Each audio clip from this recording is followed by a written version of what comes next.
तर एक महत्त्वाची बातमी, क्रिकेट ज्यांचा धर्म आहे, सचिन त्यांचा देव आहे असं म्हटलं जातं आणि क्रिकेटच्या याच देवाचा आज मोठा सन्मान होणार आहे।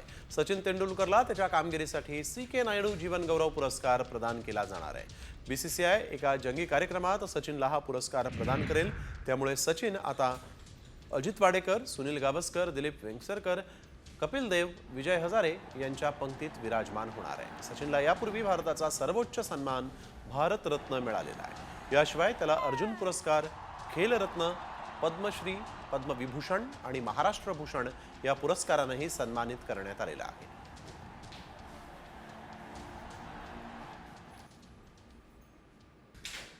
तर एक महत्त्वाची बातमी, क्रिकेट ज्यांचा धर्म आहे, सचिन त्यांचा देव आहे असं म्हटलं जातं आणि क्रिकेटच्या याच देवाचा आज मोठा सन्मान होणार आहे।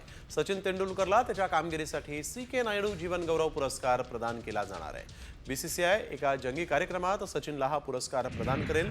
त्यामुळे सचिन आता अजित वाडेकर, सुनील गावस्कर, दिलीप वेंगसरकर, कपिल देव, विजय हजारे यांच्या पंक्तीत विराजमान होणार आहे। सचिनला यापूर्वी भारताचा सर्वोच्च सन्मान भारतरत्न मिळालेला आहे। याशिवाय त्याला अर्जुन पुरस्कार, खेलरत्न, पद्मश्री, पद्मविभूषण आणि महाराष्ट्र भूषण या पुरस्कारांनीही सन्मानित करण्यात आलेला आहे।